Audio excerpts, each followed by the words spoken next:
Homens e mulheres com músculos corporais super desenvolvidos podem ser adeptos do fisiculturismo. Um exemplo é o ator e político Arnold Schwarzenegger, que está entre os fisiculturistas mais famosos do mundo. A prática está organizada a partir de um sistema de exercícios para fortalecer e aumentar os músculos do corpo. Um movimento mundial de atletas defende a inclusão do fisiculturismo entre os esportes olímpicos, mas os Jogos Pan-Americanos e outras grandes competições já incluem a modalidade. Essa é a pauta do Viva Voz de hoje, que está no ar pela rádio e também pela TV Univale. Hoje comigo, o acadêmico de jornalismo Lucas Rosa. Boa tarde, Liz, e boa tarde também a você em casa acompanhando o Viva Voz aqui pela rádio e também pela TV Univale. Lembrando que você pode e deve interagir conosco, é muito fácil.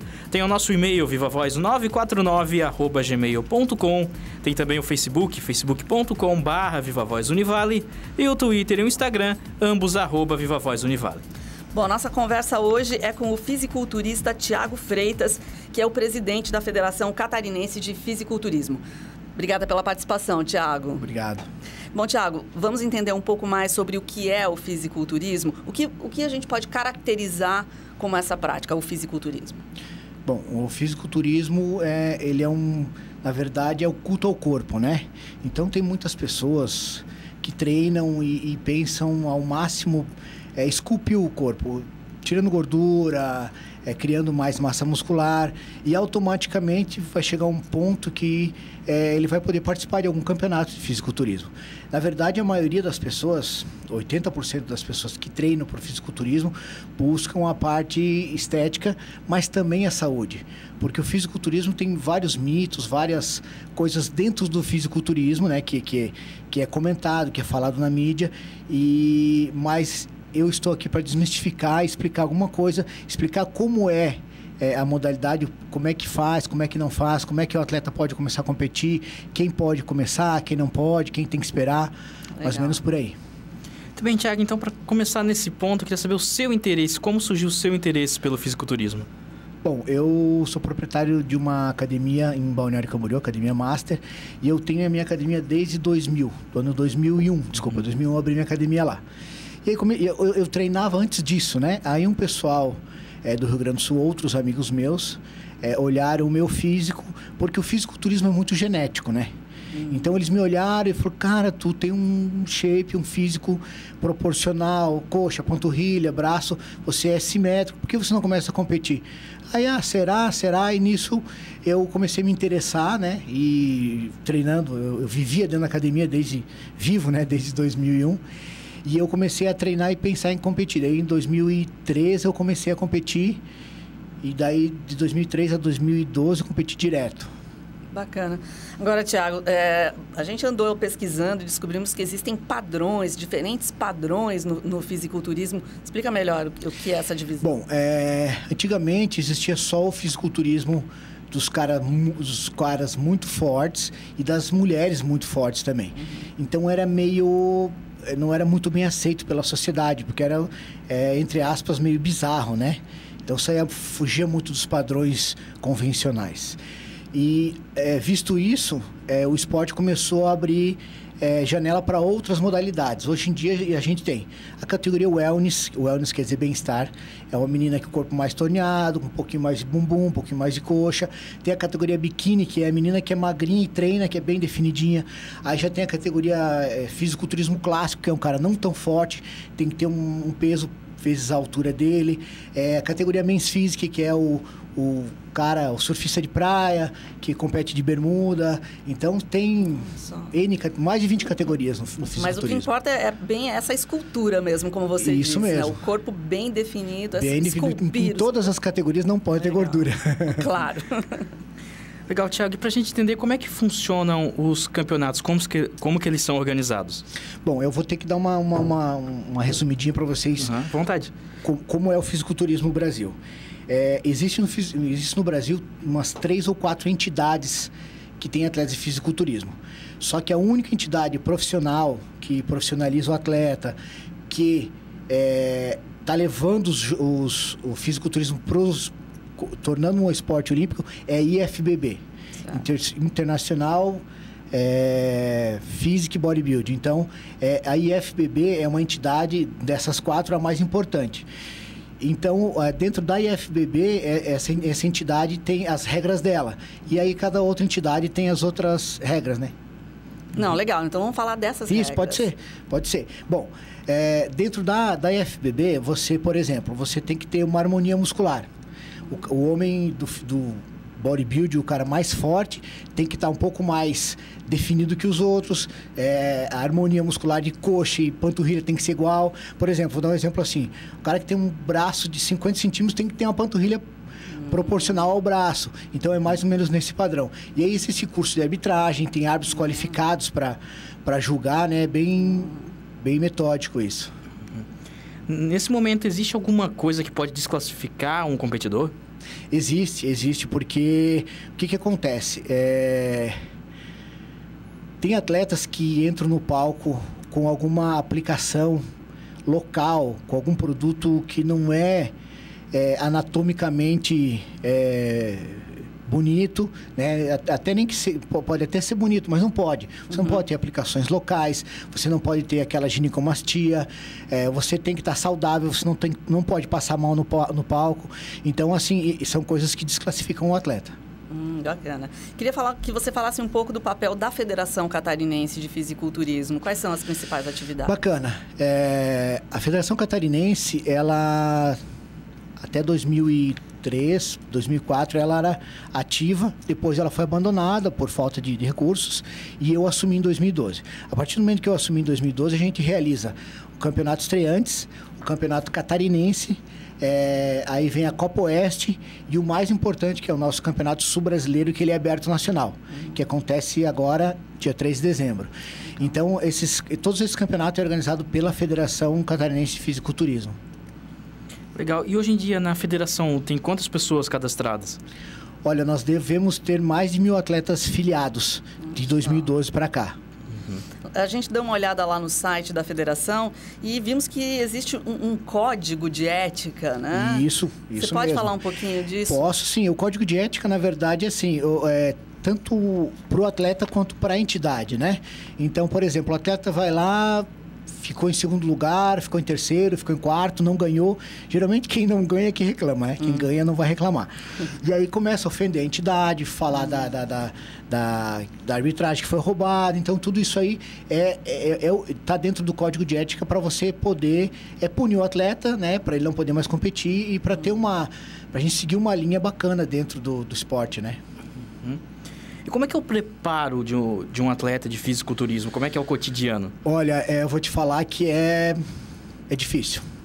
É difícil porque ele tem que abrir mão de praticamente tudo, eu digo que quase da vida social dele. É bem complicado porque o atleta de ponta hoje, profissional, ele não faz nada, só cuida do corpo. Então ele dorme, ele acorda, ele só pensando no corpo, porque um atleta de fisiculturismo ele tem que fazer 7, 8 refeições por dia. Ele tem que treinar mais 1 hora, 1h30 por dia de musculação, mais 1 hora de trabalho aeróbico, depois mais 1 hora de pose, porque tem as poses compulsórias que você faz no palco, que conta muito ponto. Então, o atleta de ponta hoje tem uma vida assim muito... Não dá para ir no cinema, não dá para ir em churrasco, não dá para ir em aniversário, não dá para ser embalado, não dá para fazer nada. É 24 horas em função do corpo, né?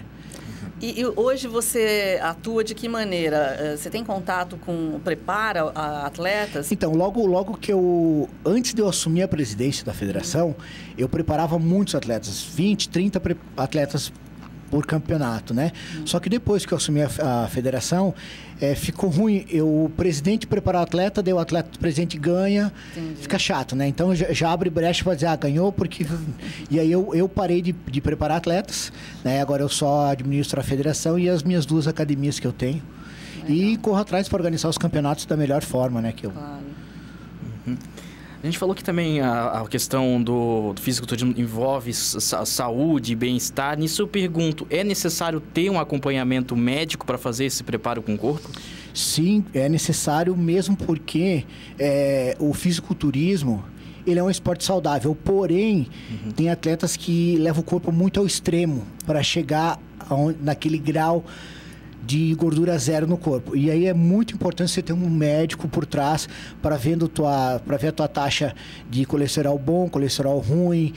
De repente, até uma reposição hormonal com o médico é interessante, que ele vai controlar todos os teus níveis, fazer todos os exames necessários. É muito importante ter um médico por trás. Legal. Tiago, você falou agora há pouco que a pessoa que se prepara para isso tem a ver um pouco com DNA, com genética, né? Isso mesmo. Quais características você diria que são interessantes para uma pessoa que quer entrar nessa prática? Eu vou começar falando do bodybuilding sênior, que é o por peso. Por exemplo, aliás, deixa só para pegar gancho aí, você falou bodybuilding algumas vezes, é a expressão em inglês para... bodybuilding seria construção de corpo, né? Para fisiculturismo, né? Eles usam bodybuilding. Construindo o corpo, mais ou menos isso. Okay. Então, quando a gente fala bodybuilding, é que você pensa nos caras maior, mais forte, mais bizarro de músculo, entendeu? Legal. Então, eu vou dar o meu exemplo. Eu tenho 1,68 m, e o meu peso agora é 100 quilos. Então, se fosse fazer o IMC, eu tava obeso, né? Mas não é assim, é que aí entra a proporcionalidade que eu te falei, né? Então, você vai olhar, eu consigo ajudar os atletas que querem competir no fisiculturismo dessa parte. Eu parei de preparar, mas o atleta manda uma foto para mim e fala: Tiago, dá uma olhada, no que tu acha que eu me enquadro? Eu vou olhar e dizer, você é men's physique, não, você é fisiculturismo clássico, não, você já é o bodybuilder, é o cara mais forte, entendeu? Então, você tem que ter aquele feeling de qual categoria o atleta se enquadra. E muitos treinadores e preparadores têm isso, né? Árbitros também podem dar essa direção para os atletas. Mas qualquer pessoa pode ingressar na prática? Qualquer pessoa, porque, por exemplo, o indivíduo que tem pouca perna, né? Que treina a perna e não consegue ganhar quadríceps, não consegue ganhar coxa, ele vai se enquadrar no men's physique, que é uma categoria de bermuda. Aí tem a menininha que é magrinha, que quer competir e também é toda definidinha, ela vai para o biquíni. Mas eu sou mais coxuda, ela vai para o wellness. Então, dá para enquadrar graças a essa variedade de categorias que existe agora no fisiculturismo, né? E na hora que, para quem está começando mesmo, tem que pegar, por exemplo, uma mais leve até realmente ir moldando o corpo? Como é que eu posso dizer? Se acelerar muito, pode ser prejudicial? Pode ser sim. Na verdade, assim, o atleta, para começar a competir, eu sempre digo, ele tem que ter pelo menos uns 5 anos de treino. Então, para você virar um atleta, você já tem que estar treinando, malhando, pelo menos uns de 4 a 5 anos. E aí, dentro disso, depois... uma preparação para o fisiculturismo envolve muita carga na academia, muito peso. Envolve mais repetições, mais concentração nos exercícios. Então, acaba que o fisiculturismo até não é um esporte tão lesivo. Eu acho que é um dos esportes menos lesivos, né? Usa menos carga do que quem malha normal. Para quem olha, a gente pensa, nossa, vai estragar tudo, vai quebrar. Assim. Mas não é verdade isso. Não. E fala sobre uma preparação antes de uma prova. O que precisa ser feito antes de competir? Bom, o atleta, ele começa... Geralmente, os atletas começam 6 meses antes eles treinam a vida toda, né? O tempo todo treinando, não para de treinar. Mas a preparação mesmo começa em pré-conquest e primeiro off-season, que chama, né? Off-season é uma parte de ganhar volume muscular, comer bastante carboidrato e proteína de boa qualidade, né? Um carboidrato de índice glicêmico baixo, uma proteína magra como frango, né? Então, ele come muito isso e cresce nesses 3 primeiros meses sem muita definição.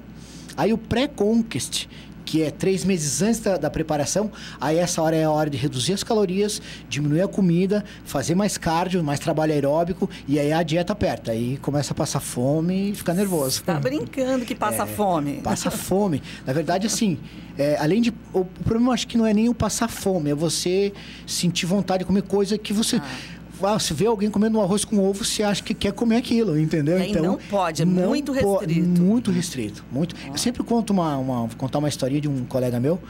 Ele era campeão gaúcho, ganhou todos os campeonatos do Rio Grande do Sul e veio morar com a mãe dele em Florianópolis. Estava se preparando para competir num campeonato aqui em Santa Catarina e o corpo dele não evoluía. Eu falei, cara, o que está acontecendo? A mãe dele estava preparando a comida dele, porque lá no Rio Grande do Sul era ele que preparava. E aqui a mãe dele. A mãe dele estava sujando a panela com óleo. Ela pegava um guardanapo, sujava a panela com óleo para fazer o frango dele e estava atrapalhando a definição do abdômen dele. Só essa sujeirinha com óleo. Então, assim, é uma linha muito tênue para para você é bem difícil acertar. Pois é. Bom, a gente faz o intervalo, voltamos já a conversar com o Thiago Freitas, que é presidente da Federação Catarinense de Fisiculturismo, para descobrir um pouco mais sobre essa prática. Estamos de volta conversando hoje com o Thiago Freitas, que é presidente da Federação Catarinense de Fisiculturismo. Muito bem, Thiago, a gente estava falando a respeito das competições no final do último bloco. E eu queria saber como é que é o momento da apresentação do atleta. Como é que é esse momento? O que ele tem que fazer? O que ele não pode fazer? Como é que é esse momento? Bom, existem dois momentos. São as poses compulsórias, né? A gente chama a categoria no palco. Chama todos os atletas, digamos que naquela categoria atletas, a categoria sênior até 80 quilos. Entra 8, 9 atletas no palco. Eles ficam todos perfilados e o locutor vai pedindo as poses compulsórias, que são as poses básicas necessárias para avaliação dos árbitros. Então, duplo bíceps, eles fazem duplo bíceps. Peitoral melhor lado, eles fazem um peitoral melhor lado. Abdominal e coxa, expansão de dorsais. E aí é feito todas as compulsórias. Se necessário, eles trocam o atleta de lugar. E para avaliação dos árbitros. Essa é uma etapa. A segunda etapa, e mais bacana, que a gente chama de show, é a coreografia. Então, todo atleta tem 1 minuto de coreografia.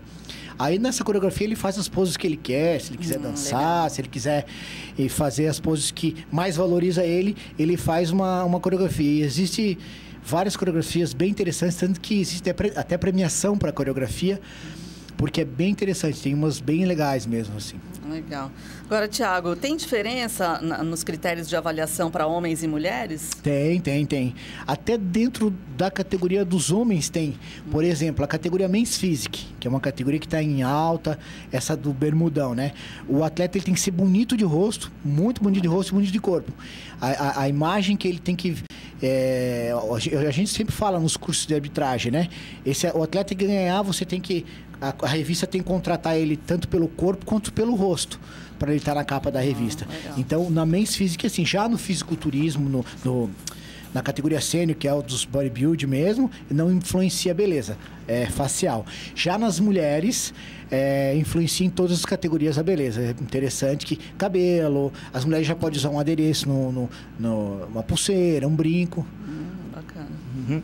Eu queria saber agora como é que está o Brasil posicionado a nível mundial. Como estão os atletas brasileiros? Olha, graças a nós, eu sempre digo graças a nós, que é a toda a federação, a IFBB Brasil, nós temos federações em, acho que quase todos os estados. E todos os estados do Brasil, acho que 2 estados ainda que não tem a IFBB. Então a gente conseguiu expandir muito, tanto que... todos os campeonatos internacionais sempre tem atleta brasileiro virando profissional. Porque a IFB aqui no Brasil ainda ela é amadora. Quando ele vai quando o atleta vai competir fora, ganha o overall, que é o melhor dos melhores, ele vira profissional. Então tá toda hora o atleta brasileiro se tornando profissional, graças a todos esses estados, graças a todas as federações estaduais da IFBB, que dá força, que realiza campeonato, fazendo vários campeonatos e agregando mais atletas, né? Então tem muitas pessoas que nunca entraram numa academia, tu olha na rua assim e fala, nossa, se entrar numa academia, ele vira profissional. Então o esporte está muito difundido, né? No momento. Agora, Thiago, ao mesmo tempo, explica melhor, você falar em se transformar num atleta profissional, né? Como é que funciona esse trade, esse cenário, para que realmente a pessoa possa viver disso? É possível viver dessa Depois prática? Que você vira profissional, você consegue viver disso. Eu vou te dar um exemplo do nosso atleta brasileiro mais famoso que tem, que é o Eduardo Correia. Ele é de Florianópolis, é um atleta profissional. O Eduardo começou a competir mais ou menos na mesma época que eu, 98, 99, por aí. E ele começou a competir amador, aí ele virou profissional. Hoje ele mora em Florianópolis, ele é profissional, vive do esporte, patrocínios. Na verdade, assim, quem paga, quem faz o atleta viver do esporte são as empresas. As marcas de suplemento, marca de roupa, marca fitness. E para o atleta virar profissional, como funciona? Primeiro o atleta tem que ganhar um campeonato estreantes. Depois ele ganha um campeonato estadual. Depois ele ganha o campeonato brasileiro. Depois ele ganha o campeonato sul-americano. Depois ele ganha o mundial. Depois do mundial ele vai para os campeonatos... na Europa tem os campeonatos profissionais na Europa. E daí dentro desses campeonatos que são profissionais... Não, desculpa. Os campeonatos, ainda ele não consegue ir para os profissionais se ele não ganhar o overall. O que é o overall? Por exemplo, o atleta que foi para o Sul-Americano, teve agora o Sul-Americano, vários brasileiros ganharam. Eu vou competir até 80 quilos, você até 90, ele até 100, ele até 70. Eu ganhei, cada um ganhou na sua categoria. Ok. Depois que cada um ganhou na sua categoria, vão todos para o palco e escolhe o melhor dos melhores. Não é que o mais pesado necessariamente vai ganhar. Pode ser que o de 70, o de 80 vai ganhar. O overall, o melhor desses melhores, vira profissional, ganha o Green Card, que é o cartão profissional, né? De atleta. E com certeza aí os patrocínios... Procard, desculpa, não é Green Card, é Procard. Procard. E aí os patrocínios vão aí ser muito mais interessantes. Só que aí que tá, o problema do fisiculturismo no Brasil, para você chegar lá no topo, você tem que ir do próprio bolso. E é um esporte muito caro. Então, se você tiver condições de chegar do próprio bolso lá, aí quando você chegar lá, aí tudo bem. Aí você é visto e as empresas começam a te ajudar, né? Legal, Thiago, você citou a questão de anabolizantes. Precisa ter é permitido o uso, tem que ter um cuidado e ele pode prejudicar a saúde de alguma forma se não tiver um controle adequado também? Sim, na verdade não é permitido. Não é permitido o uso.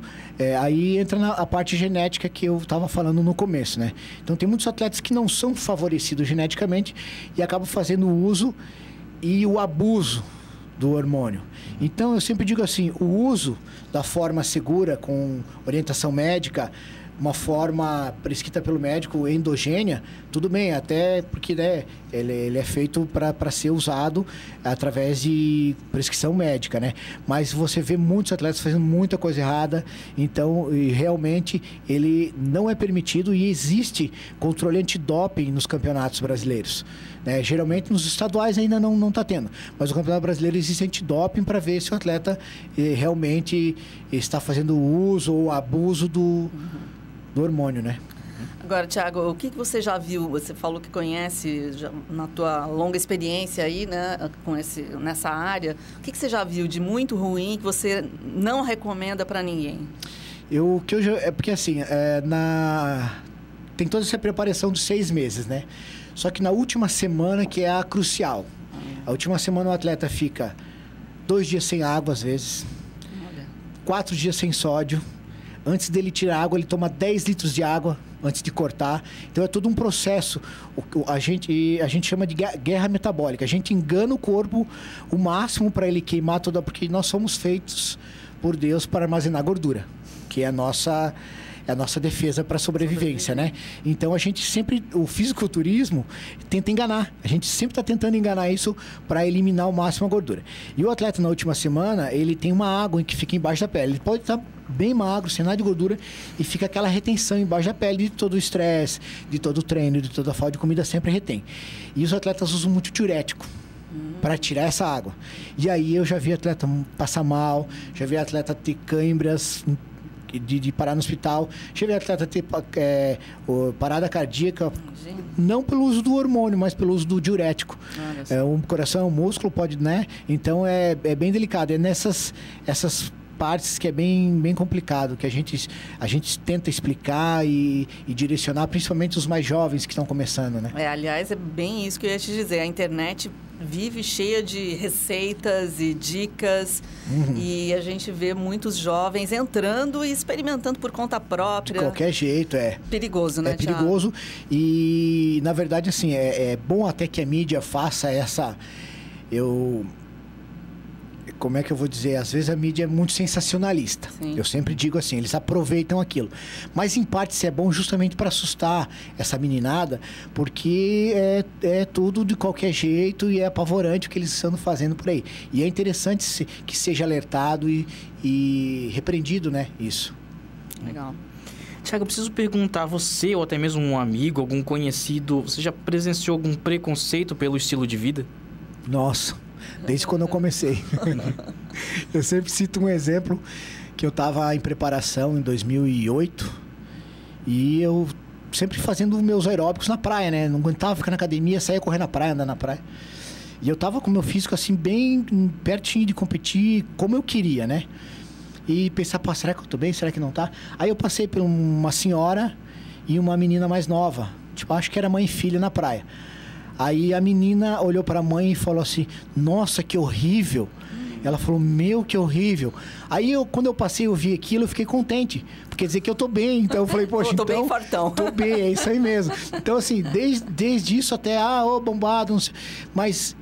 Eu sempre digo, eu acho muito triste isso, porque se você vê uma pessoa obesa na rua, você não vai apontar para ela e dizer, o gordo. Ou se você vê um homossexual, o viado, entendeu? É muito chato isso. E dentro do fisiculturismo é a mesma coisa. Ninguém gosta de ser apontado. E o problema do fisiculturismo é o seguinte, o fisiculturista, ele leva o esporte dele no corpo. Então, o cara tá andando na rua, aquele monstro andando na rua, é fisiculturismo. Toma anabolizante, é bombado, é isso. Você vê um ciclista andando na rua, você não sabe qual é o esporte dele. Entendeu? Então, eu sempre digo outra coisa também, que às vezes um ciclista toma mais hormônio do que o fisiculturista.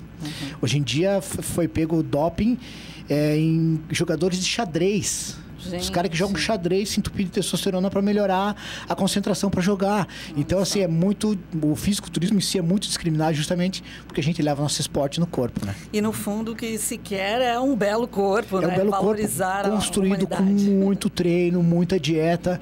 A construção de um fisiculturista é 80% alimentação. Legal. É 15% treino e 2, 3, 5% algum recurso ergogênico que algum que não consegue geneticamente faz o uso, né? Tá certo. Tiago, muito obrigado por ter vindo aqui. A gente conversou com o Tiago Freitas, que é o presidente da Federação Catarinense de Fisiculturismo. Vamos deixar os contatos da federação no nosso blog também. É isso, né, Lucas? Exatamente. Muito obrigado, Tiago, e obrigado também a você de casa acompanhando mais um Viva Voz. Suas ideias em alto e bom som.